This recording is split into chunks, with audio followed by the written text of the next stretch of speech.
Welcome students. আমরা আজকে যে টপিক শুরু করব সেটা হলো পরাবিদ্যুতের মেরুবর্তিতা। পরাবিদ্যুৎ কি জিনিস সেটা আমরা আগে জানি। পরাবিদ্যুৎ হলো যে কোনো ধরনের পদার্থ যার মধ্যে তড়িৎ ক্ষেত্র সঠিকভাবে কাজ করতে পারে, অর্থাৎ যার মধ্যে তড়িৎ ভালো করে কাজ করবে তাকেই আমরা বলবো পরাবিদ্যুৎ। সেই পরাবিদ্যুতের মেরুবর্তিতা কিভাবে কাজ করে সেটা আমরা একটু জেনে নিই। প্রথমে পরাবিদ্যুৎ সম্বন্ধে ধারণা করি। পরাবিদ্যুতের দুটো ভাগ, একটা হচ্ছে মেরুবর্তী,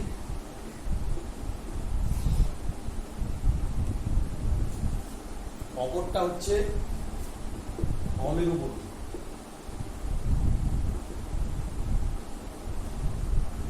তাহলে দুটো ভাগের মধ্যে আমরা পাচ্ছি মেরুবর্তী এবং অমেরুবর্তী।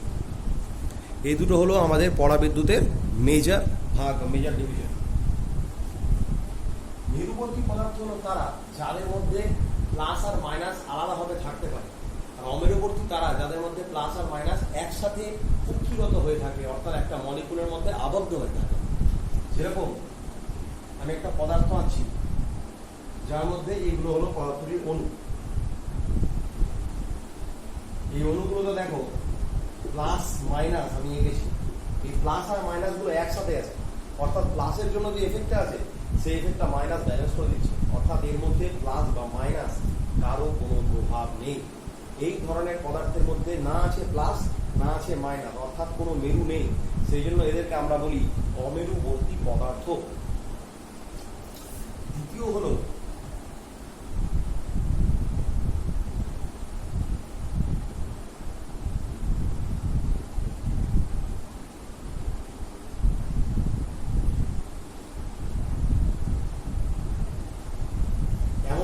পদার্থ যার অণুগুলোর মধ্যে প্লাস আর মাইনাসের বায়াসিং বা পোলারাইজেশন আছে, অর্থাৎ এক প্রান্তে প্লাস এক প্রান্তে মাইনাস আছে, কিন্তু তাদের অণুগুলোর সজ্জা এরকম যে প্লাস মাইনাস গুলো একে অপরের এফেক্টকে দেখো, এই মাইনাস কে প্লাস, এই মাইনাস কে প্লাস, এই মাইনাস কে প্লাস, তাহলে পরপর একে অপরের এফেক্টকে কাউন্টারঅ্যাক্ট বা প্রতিমিত করে দিচ্ছে। তাহলে কিছু পদার্থ আছে যাদের অণুগুলোর সজ্জা ঠিক নাই, কিন্তু অণুগুলোর মধ্যে কিন্তু প্লাস আর মাইনাসের মেরুকরণ করা আছে। সজ্জা ঠিক হলে তাদের মধ্যে আমি প্লাস বা মাইনাস আবেশিত করতে পারবো, বা আলাদাভাবে এক মেরুকে প্লাস এক মেরুকে মাইনাসে পরিণত করতে পারবো। এই ধরনের পদার্থকে আমরা বলি মেরুবর্তী পদার্থ বা পোলারাইজড ডাইইলেকট্রিক, আর এটা হলো আনপোলারাইজড ডাইইলেকট্রিক।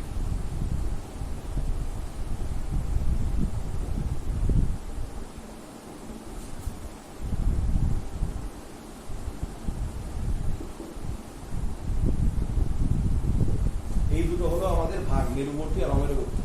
আমাদের যে টপিক, যে একবার মেরুবর্তী পদার্থকে আমরা একটা তড়িৎ ক্ষেত্রের মধ্যে রাখলাম এবং অমেরুবর্তী পদার্থকেও তড়িৎ ক্ষেত্রের মধ্যে রাখলাম, তাহলে তারা দুজনা তড়িৎ ক্ষেত্রের প্রতি কিরকম রেসপন্স করে বা তড়িৎ ক্ষেত্রে তাদেরকে রাখলে কি অবস্থা হয় সেটা আমরা একবার দেখি।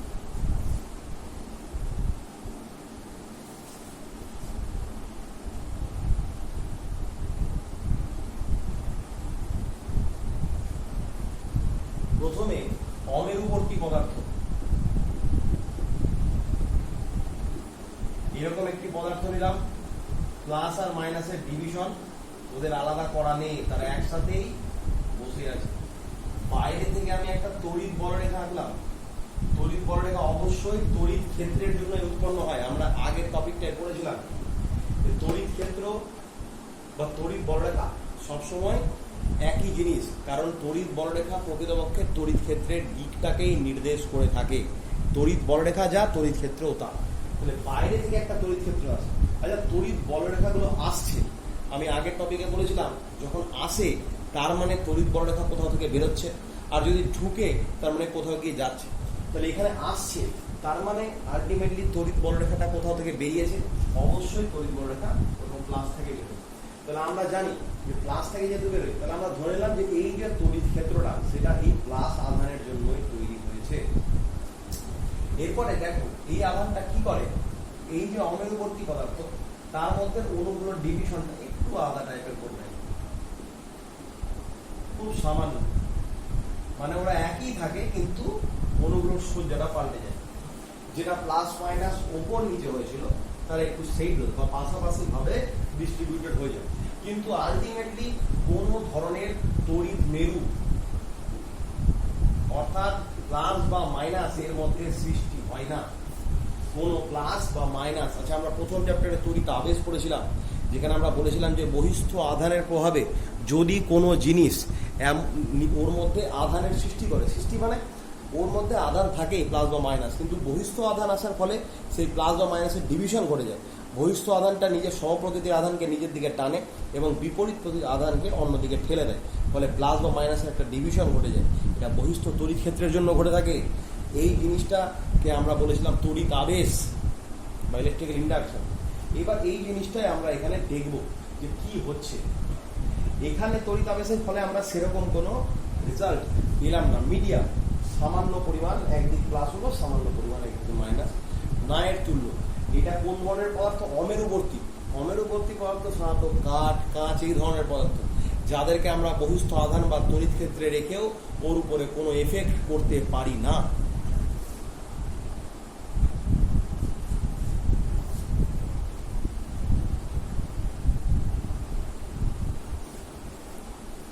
এরপরে নেক্সট মেরুবর্তী পদার্থ।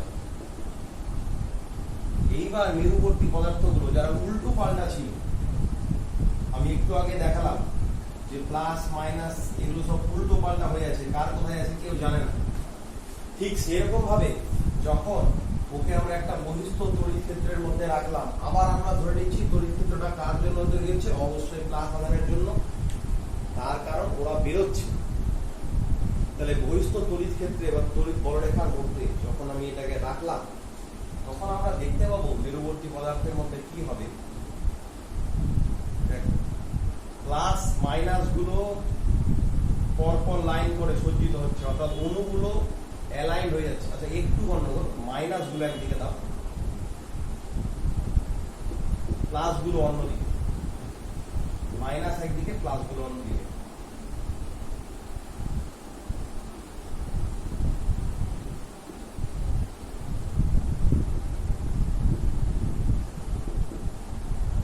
দেখো কত সুন্দর হবে, তারা সজ্জিত হয়ে গেল। তাহলে যদি একদম লেফট সাইড দেখো, তাহলে এই মাইনাস গুলোর পাশে কিন্তু আর কোনো প্লাস নাই। তাহলে এই মাইনাসের এফেক্টকে ব্যালেন্স করার জন্য কোনো প্লাস নেই, সুতরাং এই প্রান্তটা নেগেটিভের মতো আচরণ করতে শুরু করে। আর ঠিক একদম ডান দিকের যে প্লাস গুলো আছে তাকে ব্যালেন্স করার জন্য কোনো মাইনাস নেই, তাহলে এরা পজিটিভের মতো আচরণ করতে শুরু করে। তাহলে একদিকটা নেগেটিভ হয়ে পড়লো, একদিকটা পজিটিভ হয়ে পড়লো বহিস্থ তড়িৎ ক্ষেত্রের প্রভাবে। এইটাকে বলা হয় পরাবিদ্যুতের মেরুবর্তীতা। অর্থাৎ একটা পরাবিদ্যুৎ ছিল, যে পরাবিদ্যুৎটাকে বহিস্থ তড়িৎ ক্ষেত্রে রাখলে ওর মাইনাস গুলো একদিকে হয়ে যায়, প্লাস গুলো একদিকে হয়ে যায়। আচ্ছা কথা হলো, এই যে তড়িৎ ক্ষেত্রটা, সেই তড়িৎ ক্ষেত্রটা আমি বাইরে থেকে অ্যাপ্লাই করেছি। বাইরে বহিস্থ জিনিসটা আমরা বলে থাকি এক্সটার্নাল, এক্সটার্নাল বহিরাগত। এটা যেহেতু বাইরে থেকে মানে ওর উপর প্রয়োগ করা হচ্ছে, সেই জন্য একে আমরা বলছি ই এক্সট বা ই এক্সটার্নাল। আচ্ছা আমরা আগের দিন বড় রেখা পড়েছিলাম যে প্লাস থেকে শুরু হয় আর মাইনাসে গিয়ে শেষ হয়। যেদিকে বড় রেখা যায় তড়িৎ ক্ষেত্রেও সেদিকেই কাজ করে। তাহলে তড়িৎ ক্ষেত্র প্লাস থেকে শুরু করে মাইনাসের দিকে কাজ করছে, আমরা ধরতে পারি। তাহলে বহিস্থ তড়িৎ ক্ষেত্র এদিকে কাজ করছে, প্লাস থেকে বেরোচ্ছে, তাহলে ওদিকে যাচ্ছে মাইনাসের দিকে। এবার দেখো পরাবিদ্যুতের যদি তুমি ভেতরে চলে আসো, তাহলে ডান দিকটা প্লাস আর বাঁ দিকটা মাইনাস, তাহলে ওর মধ্যেও কিন্তু প্লাস আর মাইনাসের সৃষ্টি হয়েছে। যেখানে অটোমেটিক্যালি প্লাস মাইনাসের ডিভিশন হয়েছে, সেখানে নিজে থেকেও একটা তড়িৎ ক্ষেত্র তৈরি হবে। সেই তড়িৎ ক্ষেত্রটা অবশ্যই প্লাস থেকে কাজ করবে মাইনাসের দিকে। তাহলে পরাবিদ্যুতের ভেতরেও প্লাস আর মাইনাসের ভাগ হয়ে যাওয়ায় প্লাস থেকে মাইনাসের দিকে একটা তড়িৎ ক্ষেত্র কাজ করছে, কিন্তু এটা ভেতরে কাজ করছে। ওই জন্য আমি বললাম এটাকে ইন। ইন মানে হলো ইন্টারনাল, অর্থাৎ ভেতরে বা অন্তর্গত। তাহলে বহিরাগত একটা তড়িৎ ক্ষেত্র কাজ করছে এক্সটার্নাল, অন্তর্গত একটা তড়িৎ ক্ষেত্র কাজ করছে ইন্টারনাল। এক্সটার্নাল এবং ইন্টারনালের দিক পরস্পর বিপরীত। এটা কাজ করছে বাঁ দিক থেকে ডান দিকে, এটা কাজ করছে ডান দিক থেকে বাঁ দিকে। তাহলে এর ভিতরে দুটো তড়িৎ ক্ষেত্র ক্রিয়া হচ্ছে, একটা বাইরের একটা ভেতরে। দুটো তড়িৎ ক্ষেত্র ভেক্টর পরস্পর বিপরীত থেকে কাজ করছে। তাহলে এর মধ্যে অবশ্যই একটা লব্ধি তড়িৎ ক্ষেত্র কাজ করবে। যেরকম বল যদি এদিকে 5 নিউটন কাজ করে, এদিকে 3 নিউটন, তাহলে লব্ধি কাজ করবে 5 - 3 2 নিউটন। ঠিক একই ব্যাপার। এক্ষেত্রে এক্সটার্নালটা এদিকে আর ইন্টারনালটা এদিকে, তাহলে লব্ধি তড়িৎ ক্ষেত্র ই রেজাল্টেন্ট, বা আমরা এটাকে ই এফেক্টিভও বলতে পারি, কার্যকরী। এই তড়িৎ ক্ষেত্রটা হবে ই এক্সটার্নাল মাইনাস ই ইন্টারনাল।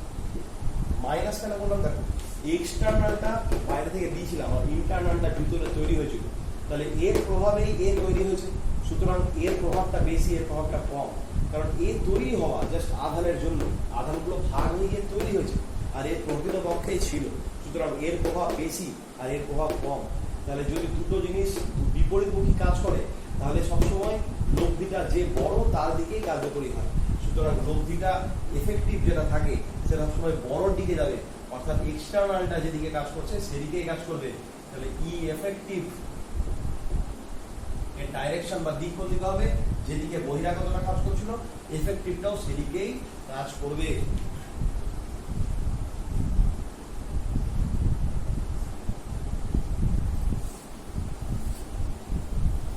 আমাদের একটা কোশ্চেন দেয়, এটা পরাবিদ্যুতের ভিতরে ক্রিয়াশীল তড়িৎ ক্ষেত্র বাইরে প্রযুক্ত তড়িৎ ক্ষেত্র থেকে কম হয় কেন? তখন আমরা বলবো বাইরে যেটা দিই সেটা ই এক্সটার্নাল, কিন্তু ওর ভেতরে চার্জগুলো উল্টো ভাবে সজ্জিত হওয়ায় ভিতরে উৎপন্ন হয় ই ইন্টারনাল।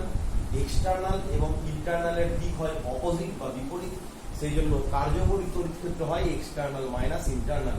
তাহলে যেহেতু এক্সটার্নাল থেকে ইন্টারনাল বাদ চলে যাচ্ছে, সুতরাং কার্যকরীর মানটা এক্সটার্নাল থেকে কমে যাচ্ছে, অর্থাৎ ই এফেক্টিভ লেস দ্যান ই এক্সটার্নাল, তাই তো?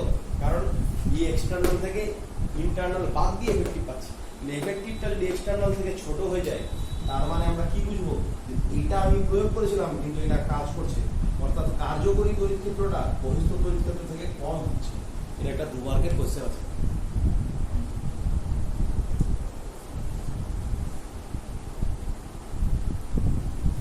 নেক্সট আমরা যে জিনিসটা জানবো সেটা হলো সলিড অ্যাঙ্গেল বা ঘনকোণ। সলিড অ্যাঙ্গেল বা ঘনকোণ।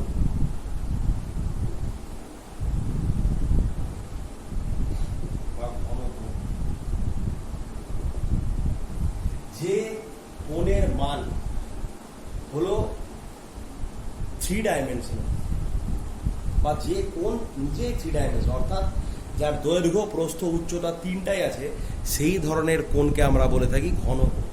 দেখো আমরা বোর্ডের উপর একটা কোণ আঁকলাম, তাহলে এই কোণটার শুধু দৈর্ঘ্য প্রস্থ আছে, কিন্তু যদি একটা ঝালমুড়ির ঠোঙা দেখো তাহলে এই জায়গাটায় যে কোণটা উৎপন্ন হয় তার কিন্তু দৈর্ঘ্য প্রস্থ উচ্চতা 3টেই আছে।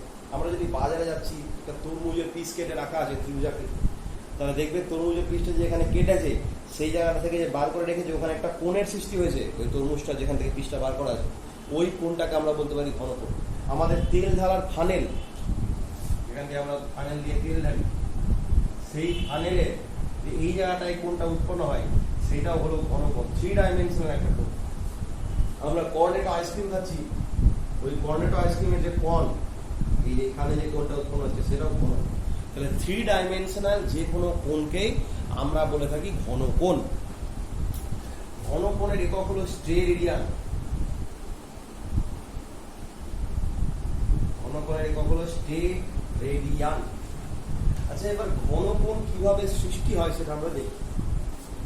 ঘনকোণ সৃষ্টিতে দুজনের অবদান থাকে। দেখো, তাহলে এটা একটা ঘনকোণ, এখানে যেটা উৎপন্ন হচ্ছে, অর্থাৎ এই জায়গায় যে কোণটা উৎপন্ন হচ্ছে 3 ডাইমেনশনাল, সেটা ঘনকোণ। এই ঘনকোণটা উৎপন্ন হতে গিয়ে দুজনের অবদান থাকে। একটা দেখো এই উপরের ক্ষেত্রফলটা, আর একটা হলো এই ক্ষেত্রফল থেকে যে বিন্দুতে কোণ উৎপন্ন হচ্ছে তার দূরত্ব। তাহলে ঘনকোণে কজনের অবদান থাকে? একটা এই ক্ষেত্রফলটা, সারফেসটা, আর একটা হলো ওই ক্ষেত্রফল থেকে যে বিন্দুতে ঘনকোণটা উৎপন্ন হচ্ছে তার দূরত্বটা, ওই দূরত্বকে আমরা বলে থাকি আর। তাহলে ঘনকোণের উৎপাদনে এই দুজনের ভূমিকা হলো অনস্বীকার্য। কিভাবে আমরা দেখি, দেখো ক্ষেত্রফল যদি বড় হয় তাহলে দেখো ঘনকোণের মানটা বড় হয়ে যাবে। ক্ষেত্রফল যদি ছোট হয়, একই যদি দূরত্ব নিই দেখো ঘনকোণের মানটা ছোট হয়ে গেল। অর্থাৎ ক্ষেত্রফল বাড়লে ঘনকোণের মান বাড়ে, ক্ষেত্রফল কমলে ঘনকোণের মান কমে। আবার দেখো ক্ষেত্রফল একই আছে, আমি যদি একটু দূরত্বটা বাড়িয়ে দিই তাহলে দেখো ঘনকোণটা ছোট হয়ে গেল। আবার ক্ষেত্রফল ছোট আছে কিন্তু আমি যদি দূরত্বটা কমিয়ে দিই তাহলে কিন্তু ঘনকোণ বড় হয়ে গেল। তাহলে দূরত্ব যদি কমে যায় ক্ষেত্রফল থেকে তাহলে ঘনকোণ বড় হয়ে যাচ্ছে, আর দূরত্ব যদি বেড়ে যায় ক্ষেত্রফল থেকে তাহলে ঘনকোণ ছোট হয়ে যাচ্ছে। ঘনকোণকে আমরা লিখি ওমেগা দিয়ে, আমরা লিখি ওমেগা।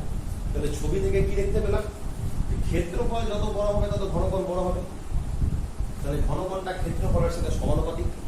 আর দূরত্ব যত বাড়বে ঘনকোণ তত ছোট হবে।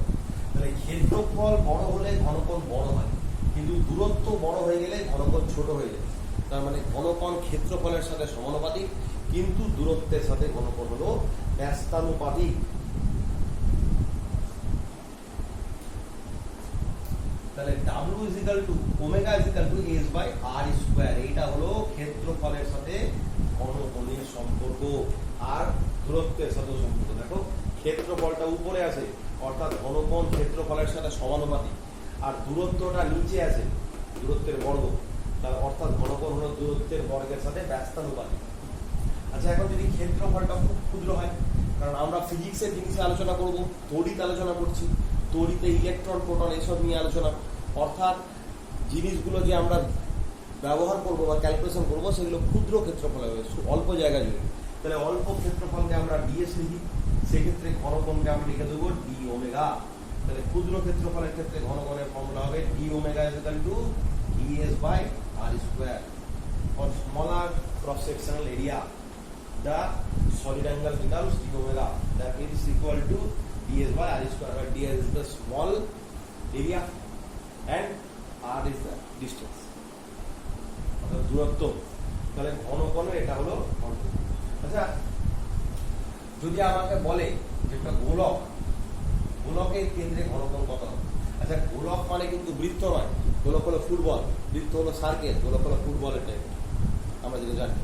তাহলে গোলকের কেন্দ্রে যে কোণটা হচ্ছে সেটা চারদিক দিয়ে এরকম করে ঘেরা, কারণ সব দিক দিয়ে সারাউন্ডেড আছে। তাহলে এদিকেও সারাউন্ডেড, ওদিকেও সারাউন্ডেড, সব দিক দিয়ে ঘেরা থাকে গোলকের কেন্দ্রটা। তাহলে গোলকের কেন্দ্রে যে কোণ উৎপন্ন হবে সেটা আমরা কত হবে দেখি। আচ্ছা ঘনকোণের ফর্মুলা একটু আগে বললাম omega equal to S by R square. যদি গোলকটার ব্যাসার্ধ আর হয়, যদি গোলকটার ব্যাসার্ধ আর হয় তাহলে গোলকটার ক্ষেত্রফল, আমরা জানি গোলকের সমগ্র তলের ক্ষেত্রফল কত হয় 4 পাই আর স্কয়ার। গোলকের সমগ্র তলের ক্ষেত্রফল কত হয় 4 পাই আর স্কয়ার। তাহলে গোলকের কেন্দ্রে ঘনকোণ কত হবে omega equal to 4 pi R square divide by R square. তাহলে আর স্কয়ার যদি কেটে যায় তাহলে ওমেগার মান হবে 4 পাই। 4 পাই মানে 4 × 180 অর্থাৎ 720 ডিগ্রি। তাহলে একটা গোলকের কেন্দ্রে ঘনকোণের মান হচ্ছে 720 ডিগ্রিস বা 720 ডিগ্রি। এটা একটা বিরাট কোণ, গোলকের কেন্দ্রে ঘনকোণের। এমসিকিউ এর ভেরি ইম্পর্টেন্ট কোশ্চেন। আচ্ছা এবার কথা হলো যে ঘনকোণ থেকে আমরা কি জানতে পারি, একটু আইডিয়াটা আমি তারপরে বলছি।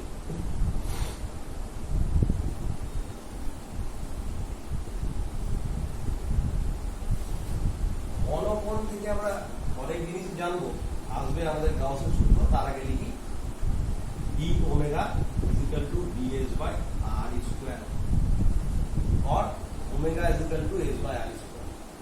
এইটা কখন হবে, যখন এই উপরের প্লেনটা সমান আছে, অর্থাৎ সুষম প্লেন। কিন্তু কোনো কোনো ক্ষেত্রে ধরো তুমি এরকম জিনিস পেয়ে গেল,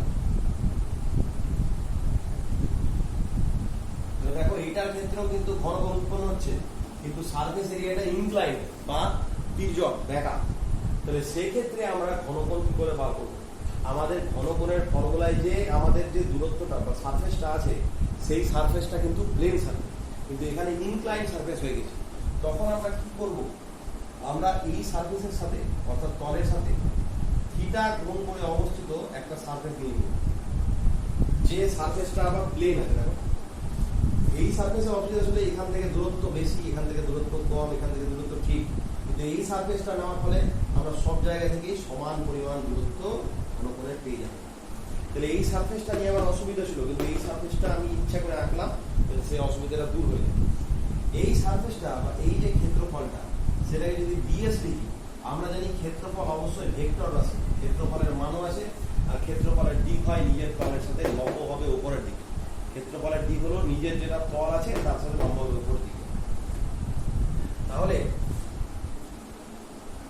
এইটা যে পাচ্ছি, তাহলে এইটা আমার হচ্ছে মেইন ক্ষেত্রফল, আর থিটা কোণ করে এটা পাচ্ছি আমার আঁকা ক্ষেত্রফল। তাহলে এই ক্ষেত্রফলটা যদি ডিএস হয়, তাহলে থিটা কোণ করে অবস্থিত ক্ষেত্রফলটা অবশ্যই ডিএস cos থিটা হবে। উপাংশে বিভাজন করে আমরা পেয়ে যাই এটা, তাই না? কারণ এই ক্ষেত্রফল নিয়ে আমার মাপাতে অসুবিধা হচ্ছিল, আমি থিটা কোণ করে অপর একটা ক্ষেত্রফল কল্পনা করলাম। এই থিটা ক্ষেত্রফল করে যে ক্ষেত্রফলটা কল্পনা করলাম সেটা অবশ্যই ডিএস এর cos উপাংশ, তাহলে ডিএস cos থিটা। তাহলে সেই ক্ষেত্রে আমরা যেটা ঘনকোণ পাবো ডি ওমেগা, সেটাকে আমরা লিখতে পারি DS cos theta by R square. তাহলে D omega is equal to পেলাম DS cos theta by R square. এইটা হলো ঘনকোণের একদম সবচেয়ে বেশি প্রচলিত ফর্মুলা। কারণ যদি আমার প্লেন থাকে তাও এটা প্রয়োগ করতে পারবো cos থিটাকে সরিয়ে দিয়ে, আর যদি আমরা এখানে কিছু না থাকে, আমাদের প্লেনটা বেঁকা থাকে, তখন আমরা DS cos theta by R square করে এই ফর্মুলাটা ইউজ করতে পারবো।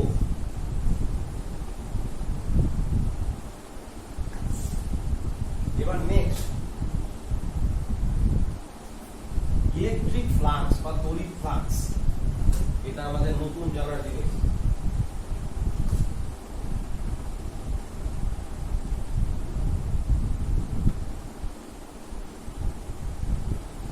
ইলেকট্রিক ফ্লাক্স, ইলেকট্রিক ফ্লাক্স কাকে বলা হচ্ছে?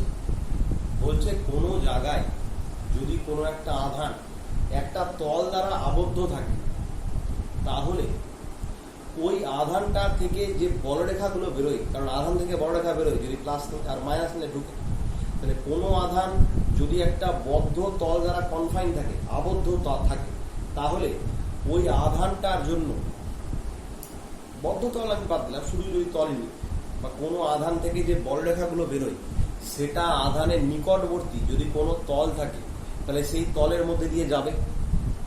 তাহলে কোনো আধানের জন্য নির্গত বলরেখা যদি তার নিকটবর্তী কোনো তলের মধ্যে দিয়ে লম্বভাবে অতিক্রম করে, তাহলে যত সংখ্যক বলরেখা ওই তলের মধ্যে দিয়ে লম্বভাবে অতিক্রম করলো, বা এমনিও অতিক্রম করতে পারে, লম্বভাবে হওয়াটা বেস্ট, কিন্তু এমনি ভাবেও অতিক্রম করতে পারে, সেই সংখ্যাকে আমরা বলি তড়িৎ ফ্লাক্স বা ইলেকট্রিক্যাল ফ্লাক্স।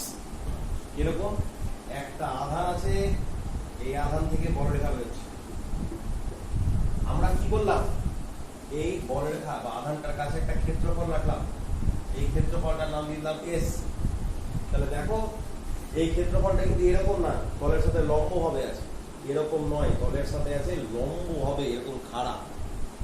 তাহলে এইখান থেকে নির্গত বলরেখাগুলো এই তলটার মধ্যে দিয়ে কি করবে? অতিক্রম করবে। কোন আধান থেকে নির্গত বলরেখা যদি ওই আধানের কাছে অবস্থিত কোন তলের মধ্যে দিয়ে লম্বভাবে অতিক্রম করে, তাহলে যে সংখ্যক বলরেখা অতিক্রম করলো তাকে ওই তলের সাথে জড়িত তড়িৎ ফ্লাক্স বলে। আধান রাখা আছে, আধান থেকে বলরেখা বেরোলো, আধানের কাছে একটা তল ছিল, বলরেখাগুলো ওই তলের মধ্যে দিয়ে অতিক্রম করলো, কতগুলো অতিক্রম করলো আমি যদি সংখ্যাটা পেয়ে যাই, তাহলে সেই সংখ্যাটাই হলো ওই তলের মধ্যে দিয়ে অতিক্রান্ত তড়িৎ ফ্লাক্স বা ইলেকট্রিক ফ্লাক্স। তাহলে তড়িৎ ফ্লাক্স প্রকৃতপক্ষে একটা সংখ্যা, তড়িৎ ফ্লাক্স প্রকৃতপক্ষে একটা সংখ্যা। তড়িৎ ফ্লাক্সকে ফাই দিয়ে লেখা হয়, তড়িৎ ফ্লাক্সকে লেখা হয় ফাই দিয়ে। আমি একটু আগে বললাম যা তড়িৎ বলরেখা তাই তড়িৎ ক্ষেত্র, আর এটা একটা ক্ষেত্রফল, ক্ষেত্রফলকে আমি একটা এস দিয়ে। আচ্ছা একটা জিনিস দেখো, তড়িৎ বলরেখা গেল ক্ষেত্রফলের মধ্যে দিয়ে, তড়িৎ বলরেখা ভেক্টর রাশি, আর যে ক্ষেত্রফলের মধ্যে দিয়ে গেল সেও ভেক্টর রাশি। ক্ষেত্রফলের দিক কোন দিকে হয়? নিজের তলের সাথে লম্ব হবে, আমি আবার বললাম ক্ষেত্রফলটা এরকম নাই, এরকম আছে, তাহলে ওই তলের সাথে লম্ব অবশ্যই এটা হবে 90 ডিগ্রি কোণ করে। তাহলে তড়িৎ বলরেখা যেটা গেল সেটা ভেক্টর, ক্ষেত্রফল যার মধ্যে দিয়ে গেল সেটাও ভেক্টর, কিন্তু আমি পেলাম ফ্লাক্স, আমি পেলাম তড়িৎ ফ্লাক্স যেটা কিনা একটা সংখ্যা, যেটা কিনা একটা সংখ্যা, তাহলে ওটা হলো স্কেলার। তাহলে তড়িৎ ফ্লাক্স পেতে হলে দুজন আমাকে সাহায্য করে, তড়িৎ ক্ষেত্র সাহায্য করে, ক্ষেত্রফল সাহায্য করে, কিন্তু ওদের দুজনের সাহায্যে আমি যে তড়িৎ ফ্লাক্সকে পাই সেটা একটা সংখ্যা হয়। তাহলে দুটো ভেক্টরের থেকে নির্গত যে প্রোডাক্টটা আমি পেলাম সেটা হয়ে গেল স্কেলার। দুটো ভেক্টর থেকে যাকে পেলাম সে হলো স্কেলার। আমরা জানি দুটো ভেক্টর থেকে স্কেলার পাওয়ার জন্য আমরা ডট প্রোডাক্ট করি, আমরা ক্লাস 11-এ ভেক্টর পড়ে এসেছি। তাহলে ডট প্রোডাক্ট, তাহলে ই আর এস থেকে যদি আমি ফাই পাই, তাহলে ফাই এর সাথে ই আর এস এর সম্পর্ক হলো phi equal to E dot S, কারণ দুটো ভেক্টরের ডট প্রোডাক্ট করলে তবে স্কেলার পাই। और I इक्वल टू আমি লিখতে পারি ই এস cos থিটা।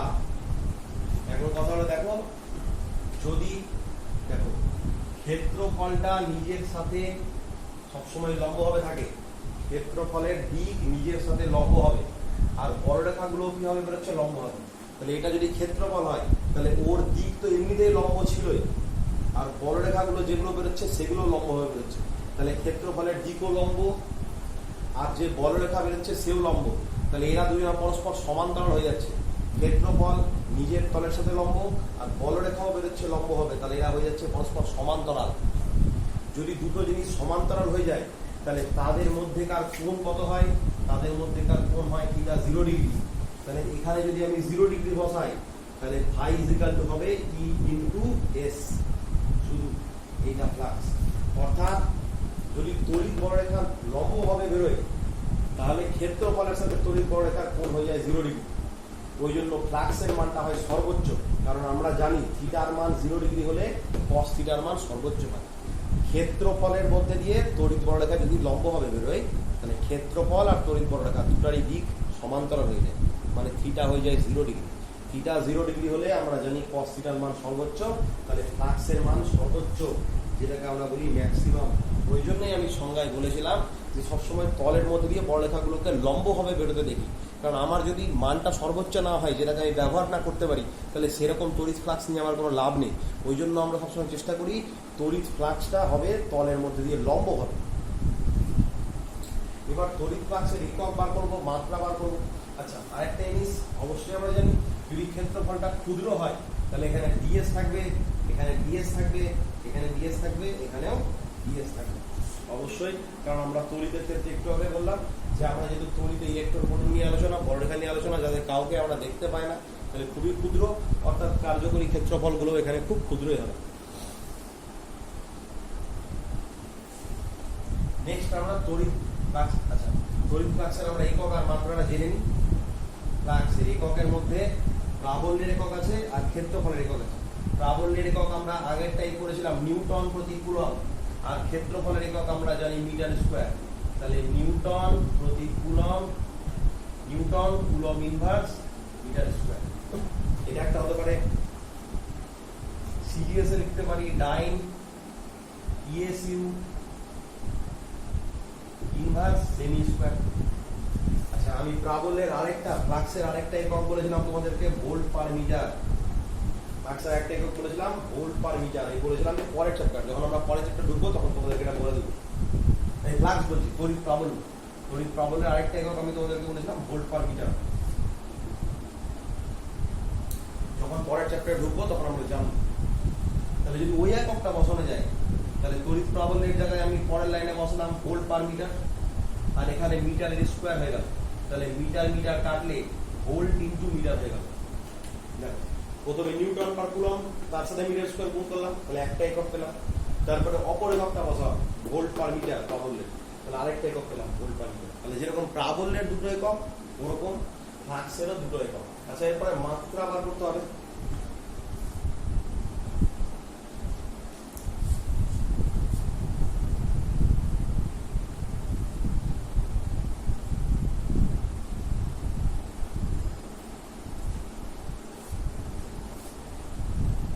আমরা মাত্রা বার করি তাহলে মাত্রা একক থেকে মাত্রা বেরোবে থাকবে নিউটন ফ্লাক্সের একক আমরা পেলাম নিউটন মিটার স্কয়ার কুলম্বের ইনভার্স নিউটন মিটার স্কয়ার কুলম্বের ইনভার্স নিউটন হলো বল তাহলে বলের মাত্রা ml × -2 মিটার হলো দৈর্ঘ্য l তার মাত্রা স্কয়ার আছে আর আধারের মাত্রা আগের দিনও পড়েছিলাম কুলম্ব it i × t এটা আধারের মাত্রা তার মাত্রায় আবার ইনভার্স আছে তাহলে ml t - 2 × l square × i inverse × t inverse একটা m একটা l আর দুটো l তাহলে তিনটে l তাহলে ml কিউব i একটাই আছে তাহলে i ইনভার্স t - 2 আর -1 তাহলে -3 t⁻³ এটা মাত্রা ভেরি ইম্পর্টেন্ট ফ্লাক্সের মাত্রা হলো ml³ i ইনভার্স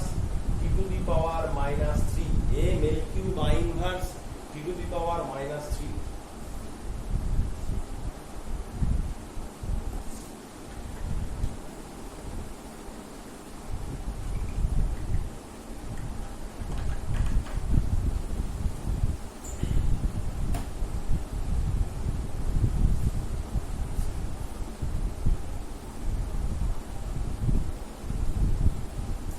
নেক্সট আমরা জানবো গাউসের উপপাদ্য বা গাউসের থিওরেম